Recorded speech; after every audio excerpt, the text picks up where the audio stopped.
Good morning, my cryo contouring queens. You saw a group text yesterday. I was in studio with, I think, 3 of our amazing providers, our amazing colleagues, and we had launched an initiative that I had been thinking about, and therefore you saw a slew of texts.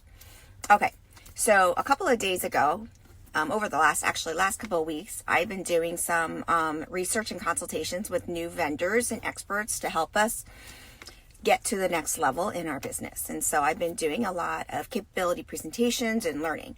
One of the recurring comments that were made amongst experts in our category was that Google reviews are really, really important. Now, we all know Google reviews are important. We also know that we probably all have a personal feeling about Google reviews, because maybe you guys look at your Google reviews, or not your Google reviews, but maybe when you're looking for services for your personal needs or professional needs, you go on Google. But from a business perspective, I spend a lot of time, meaning a lot of collaboration and negotiations and going back and forth between our agencies that I hire and pay for.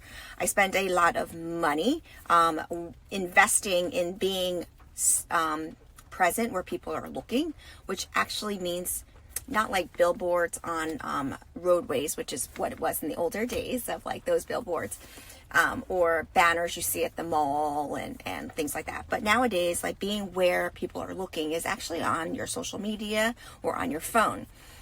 In the aesthetic industry, even before recently, the aesthetic industry actually became born on social media, where and it became even more prominent during the pandemic period, where people were moving their workplace onto their phone. So not just using their phone socially to text, call, and FaceTime people, but then we started doing Zoom, and we started doing webinars, and we started doing presentations, and also connecting on, all of the different meeting platforms. So the phone, the iPad, the computer is really where people are.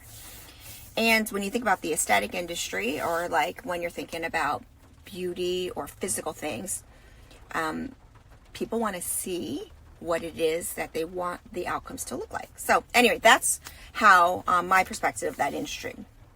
So when I first launched this business, I solely did in-person interactions and referrals and events, demonstrations where I get people to try the treatment for free, donate my time and materials and service, and then had them refer me or connect me to their friends, family, or people that they thought would be interested, and did live events in such that manner. And it was in May 2023, so it had been now a couple of months that I've been open, and I started to invest in paid social advertising. So that's when our business took a different level, where I actually was no longer just the person doing services and doing all the consultations.